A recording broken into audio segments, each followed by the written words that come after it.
Oy, ani ana sad ta, maniudto man ta no. So, ato sa ning itakol ang iyahang request ni Hui Awin. Mao man ang iyang ininsik ambot mao ba na pagka-pronounce. Okay, so welcome to Bike Showbiz Balita. Okay, wala tay background nga bed no. Ang bed ay mo din ng kuan sa mga DJ. No? So DJ mo ko sa una. Asa naman to? Ay, dara iyahang kuan katutong sa linkage ba, no? So, mao ni siya ang Yeti SB165 2022-2023 model ang sunod boss. Salamat. So, Bisaya ni siya pero ininchik yung pangan Hui Awin. No? So, Jen Behala ma? Jen Behala! Ha? Kaya ko na. Are you ready? Yay! Ano to siya? Okay, tara. Yeti SB165. So ganahan gi ko ani niya pero ang problema niya ang reach. So inigdako na lang nako mo palit ko ani. So ang problema din niya ang reach ug ang presyo, no. Dugayo ka pislit sa katawo. Okay, here we go. Dara. Up. Mao ni iyahang SB kuan. So atong problem atong ikuan ani sakto mo to yung Kristo nga ni anam si Kristo. Oy nag-discuss ka Mark ba pero wa gi unod. Ako na ti unod akong discuss. So di gyapon siya kanang sana ganahan sa Yeti no sa ako kay kuan. So karon mag-discuss ta og Yeti SB165. So shout out dai sa ni Odin no. Wala una pa to imuhang Dartmoor Firebird no. So next na to siya. So tingalig di ko busy no. Pakpak. So atong discussion ani niya dara day nagsigog tudlo-tudlo.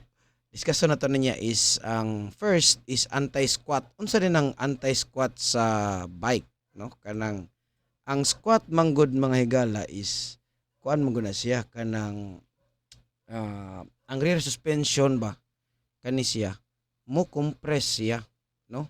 Mo compress siya kanang due sa rider weight kanang accelerate gali nimo. Like modulhog ka mo accelerate man ka na mo squat na siya, no? Mo squat na siya, mo press na siya ba. So in kuan mo naog ang suspension. Lisura i-explain ani giahak yan eh. Basta load transfer na siya, no? Kung mo pasahig kog load, no?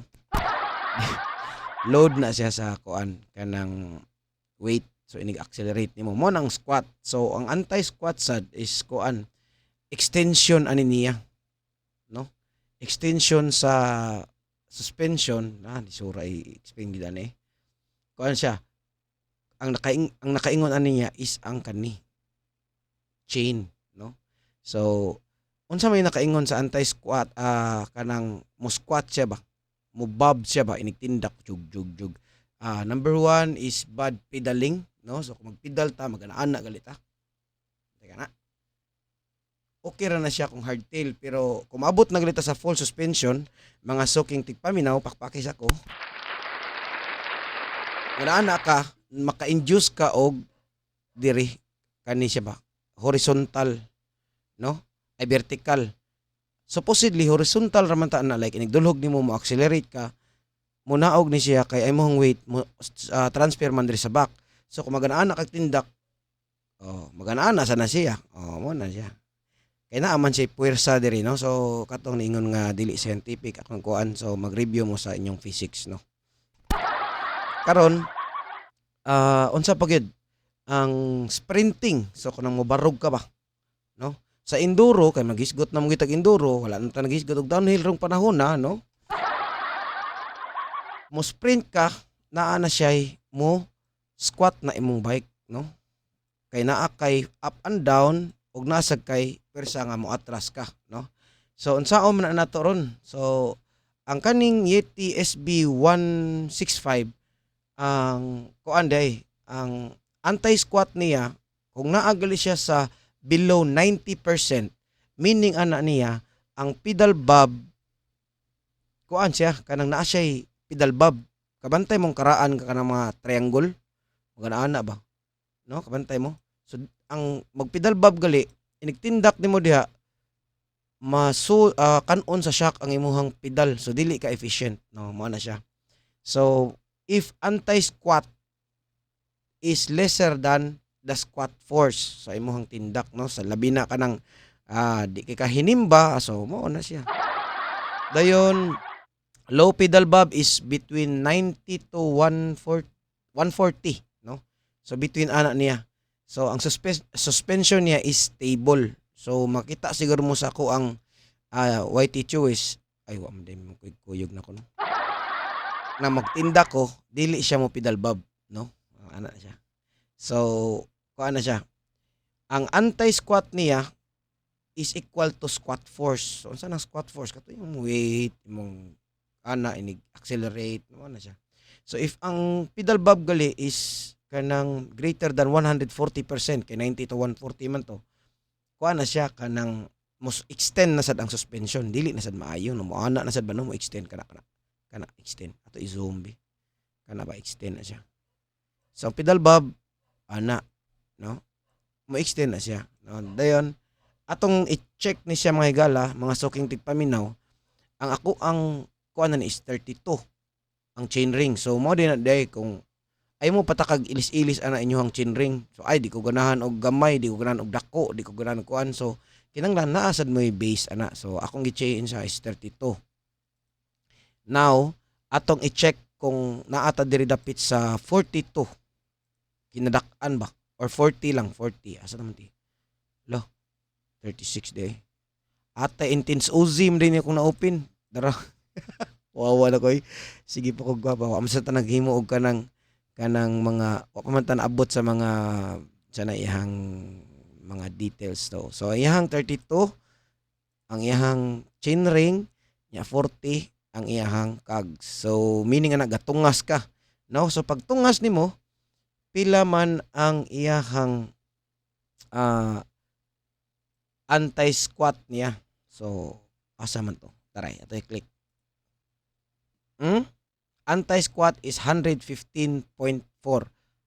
So, at rare travel nga gatungas man ka, mostly 30 man ang sag. So, 116. So, naa siya sa between 90 to 140. So, kaning Yeti SB165 is naa siya low pedal bob. No, so dili siya initindak nimo, dili siya magana-ana. Ha? Bisan ato pa nang ibutang aldo di kani di naman ni pwede dire kay taas naman kay ni di man ka motindak ani. Kani nga ani good nga travel niya na siya dire ba. Kuan ni siya mga higala kanang natugpa ka ni sa kuan di na siya di ka magpedal ana. So mao ni siya ang pedal is around like butang ka 20% sag so 100 kuan so di siya munaog og 90 di ba?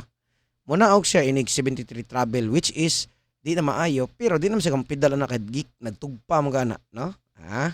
Kaya no, naitugpa. So atong ibutang ang tunga-tunga lang kay magpractice ta og wheelie. Okay? Practice ta og wheelie. Pila man ang sag niya as ato ibutang sa 30 pila iyang pedal bob na patay tuog ni sila ron. Ingon bitaw ko sa Kristo di ta mag-detail ani na patay ta ani ron tuog nang mananaw.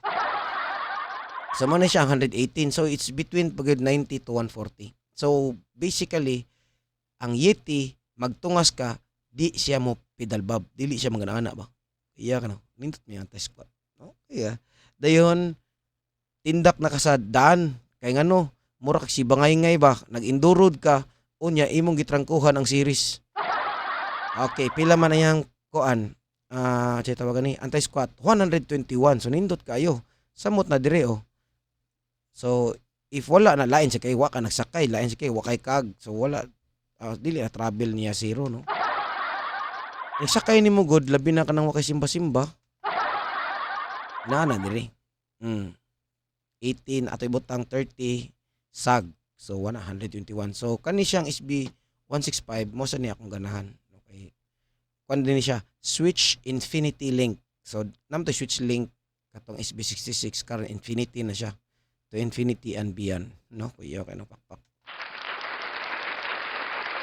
So kung overall ang iyang kanang anti-squat is nindot, then ang great for pedaling ni siya ang Yeti. No, nakoy migo ngadto no sa ato lang kuan nga tago lang nato sa pangan nga kuan Rainier Chongko.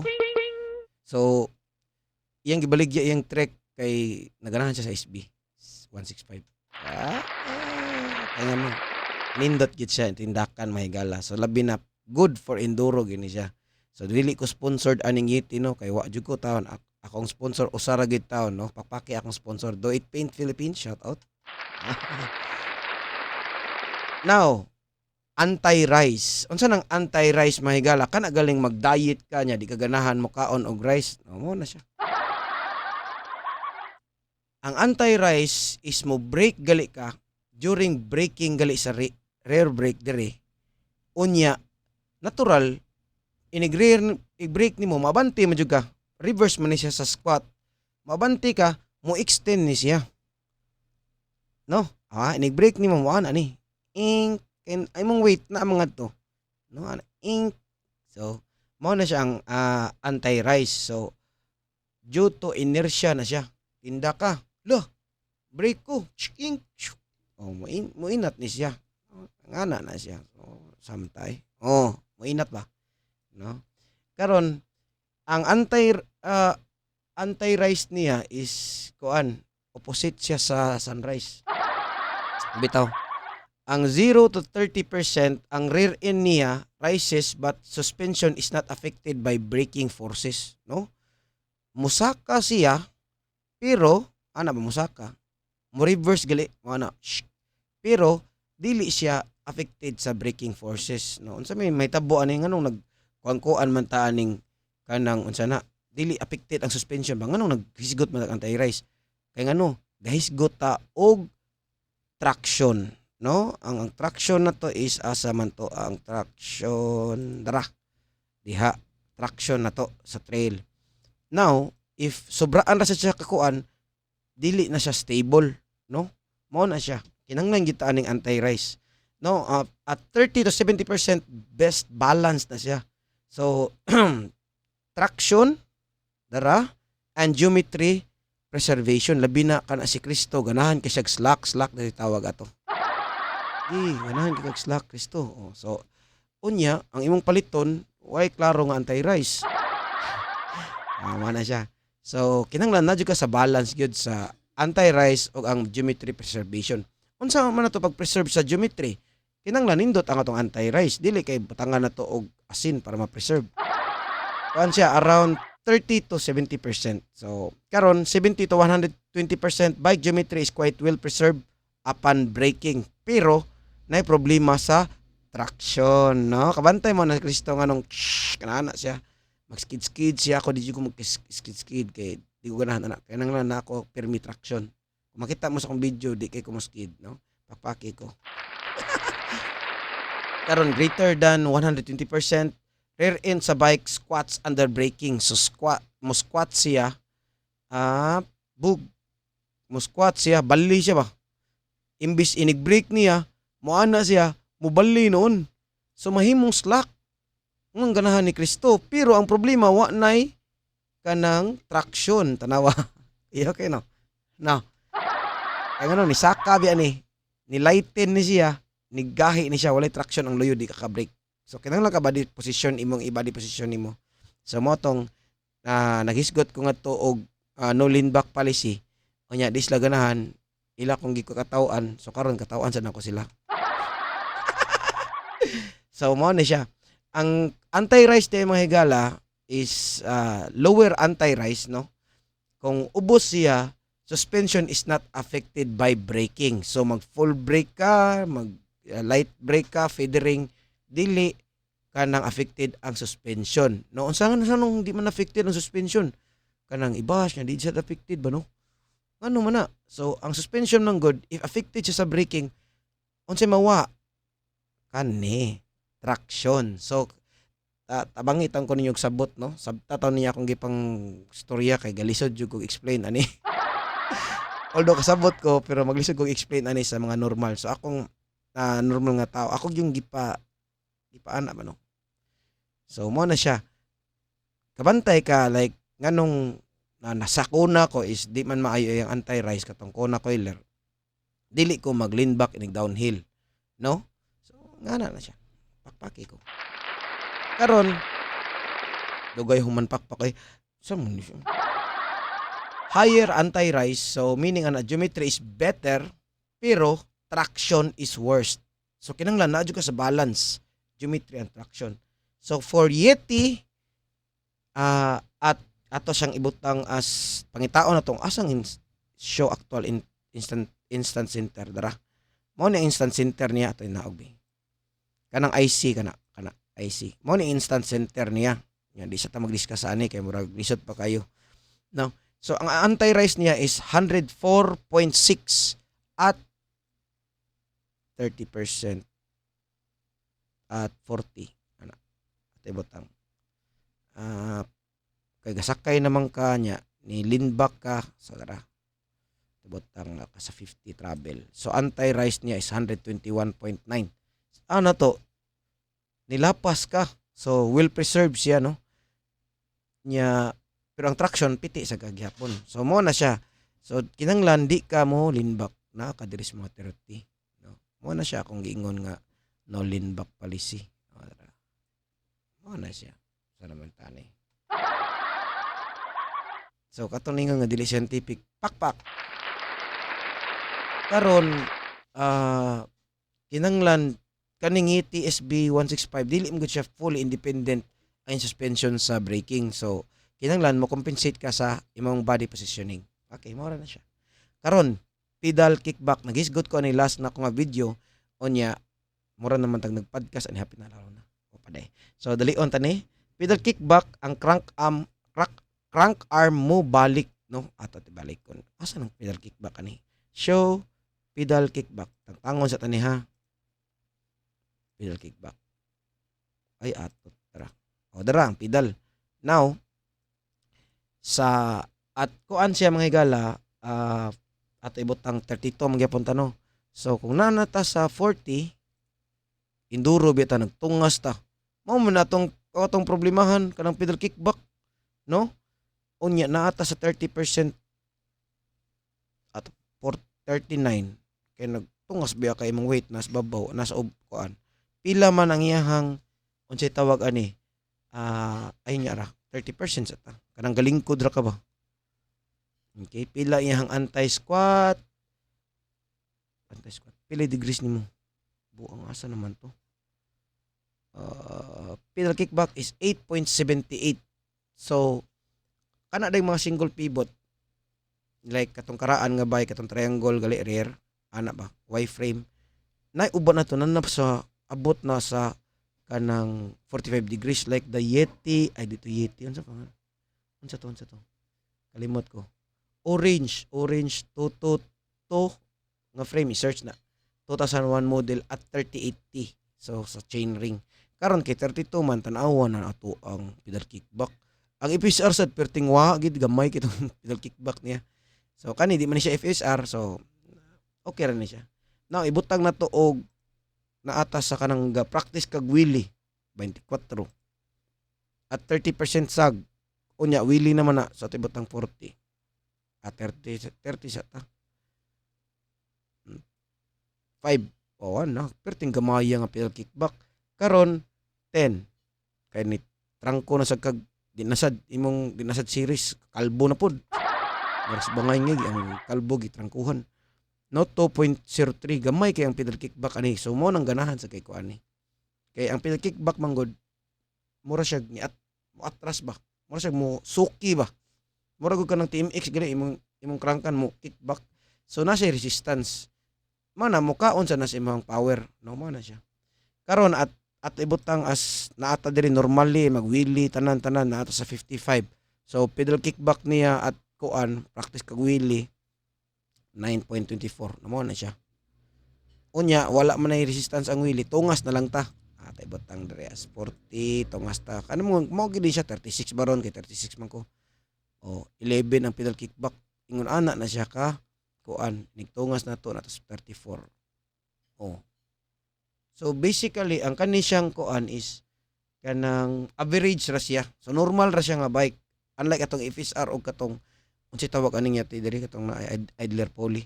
So kuan na siya anti squat on the final part di na pwede nimo i-kuan as unsa na ang iyang anti rise niya og pedal kickback di na gid ka mo apil ani diri kay ngano tugpa man ka naglayat so watay labot ana narata sa around 30 to 45 ana siya So kani dayon sunod axle pat nagiahak ni axle pat na eh. So asam to axle pat ani yati. Taray. Ingon ana na siya. Di ta mag-discuss ana kay sure ko way maka kuan, way maka unsa na makasabot. Pero mao na siya axle pat kaning puwa. Kaya ka no. Karon arita sa leverage ratio. Mo na ni last na to nga diskusyon no.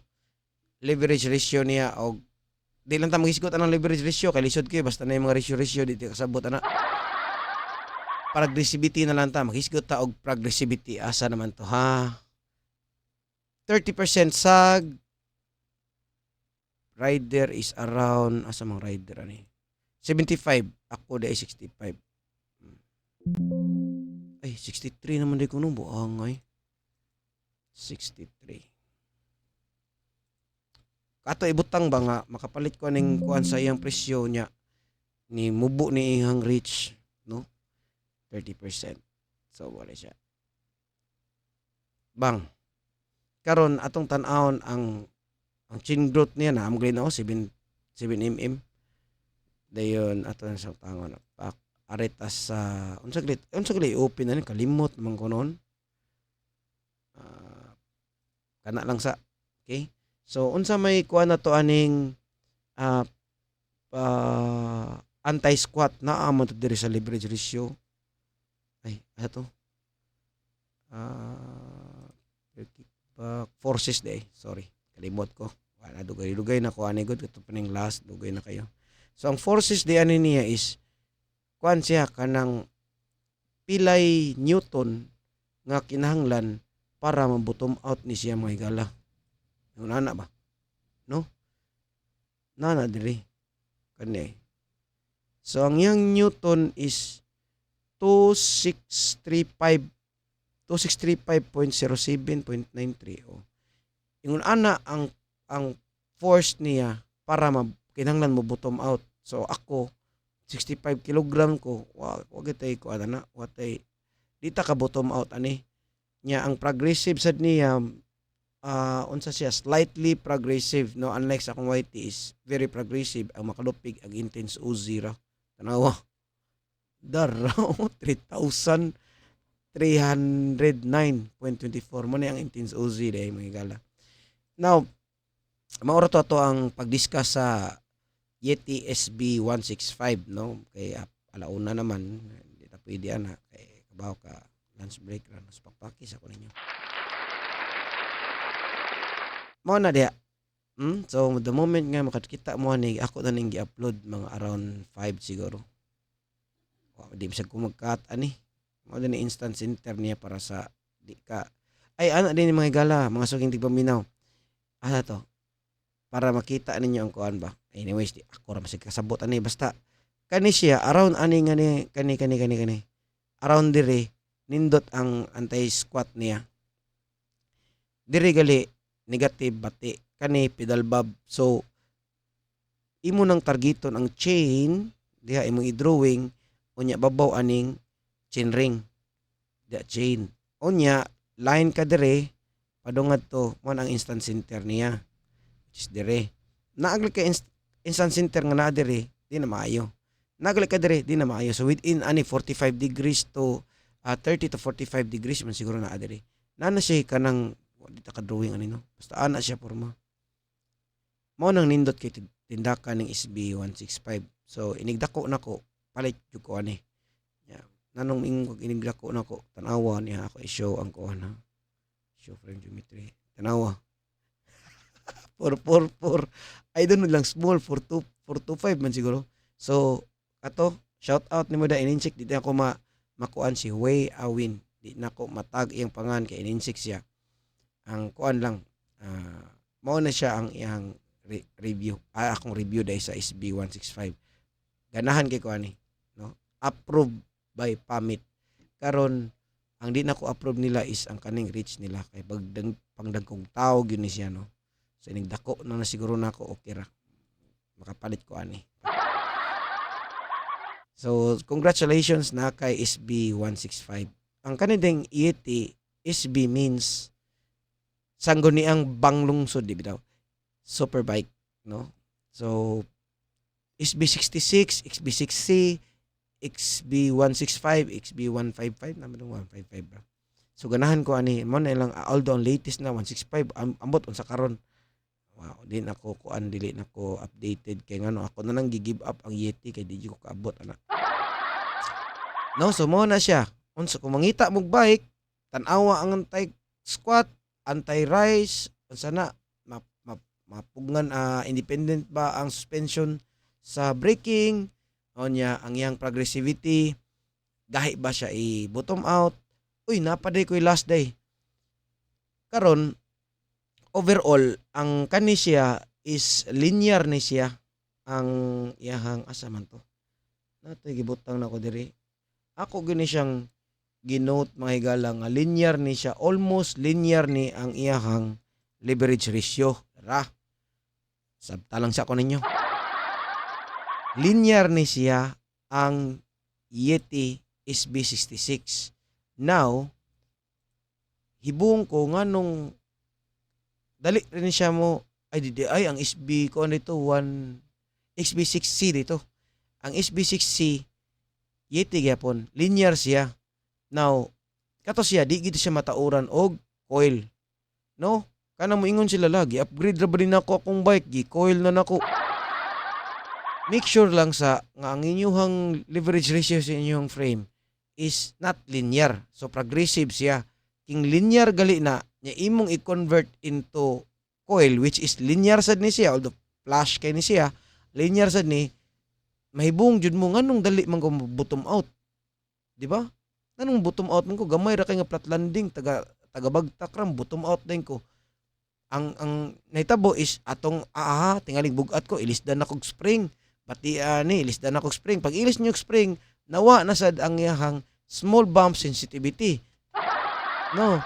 So kanang mga linear nga bike na kuan katong SB6C, kinahanglan linear gali ana kay to, linear kay to ana. Linear gali mo meaning ana inyong shock supposedly progressive. Unsa may progressive nga shock? Ang air spring. Pakpak ay amo. So ang air spring mo na ang progressive. No? Progressive means una nga travel humok siya pagkadugayan mo gahi. Ang kaning shock coil spring linear ra gyud siya. Although mo gahi siya sa kinalasan pero within like 70% sa travel linear ra gyud siya. Tanawa gud niyo. Na 150 man ni siya. Tibot ang na diri. O linear gid siya, di ba? 99. Travel na tong 99 bi. Yan na. Travel, vertical travel 99. Ato. 99. 9 sana man akong mouse 99 ips. Kana diha from the start to this linear siya. Sa SB66 ay 60 to ha dili ni kanini progressive man ni siya gamay. Ana siya. Unya, air spring mo, nindot kita na ng fax nga orange nga kuan. Oy, ilis tag coil bi, upgraded na. Unya, ibo mo, sige, mo bottom out. Layat pa jud way receiver. So kinahanglan mao na siya, mara na ako ang unsolicited advice no. Ako gyud ni diring video. So tan-aw sa ninyo if linear ra gali ka inyong bike, ayaw mo pag convert into coil. If kanang progressive mo like sa YT, Uzi, Intense Uzi, pwede mo mag-coil. Kay ang iyaha manggong frame is perting pagka-progressive, no? Naa ni siya kani diri dapita, naa ni siya video pero di mo man ni naa siya values nga di ma-show niya akong gi-search. Ana na siya, no? Sa 6C kung makapalit atong SB6C, ayaw ta ninyo upgrade og coil. Okay, mo upgrade mo coil, dali mo bottom out, magpadako mo ani og spring, bunol na sud kay mo dagan, so gagmay nga bumps feel jud kay ninyo, no? Asa na katus ninyo mabalik ra ba to diri? Mao na siya. So, mara na akong ikatampo if dili progressive inyong bike, ayaw og convert to spring niya. Batangan yung fax nga orange, ayaw. Kung di mo patuon ako, patuon na lang mo. Pakpak mo naging ko ano. So mo ang bike showbiz balita karon medyo mudig pata ko maayo pero dili maayo kay di masabtan sa mga madlang people para ni Kristo di gid siya motuon ako kay dili di gid ko niya ni kuan kaningon ani o dili niya sige tawag ato niya di niya kursonada ang porma bati dag porma. Unya, kada storya na mo, himuan ako bike showbiz balita. Shout out daw Inko Cristo MTV, no? So, salamat daw 30 followers na siya. I-follow tanto ninyong ato ang Inko. Unsa? Pakpak unsa naman oy. Okay, so mao na siya mga igala. Ingon ana siya. Ingon ani ko mangita, no? So actually akong giingon ani tanan na kong frame ang ganahan ako Turner DHR, Pivot Phoenix, Banshee Legend Inketo, Banshee Scream, Kinfield Brothers nga Jedi, na mao na siya. So giingon ani nako sa una, pero ang akong napilian is YT Choice kahit ang reach nindot, progressivity nindot, small bumps dili maayo ang feedback. So nakoy gibuhat sa akong bike nga di na ko sulti nga small bumps nindot na. Then nakoy gibuhat sad nga gibalhin ako diri para makamanual ko. So, see you guys next video sa to ang Bike Showbiz Balita. Okay, kaon sa ko. Okay?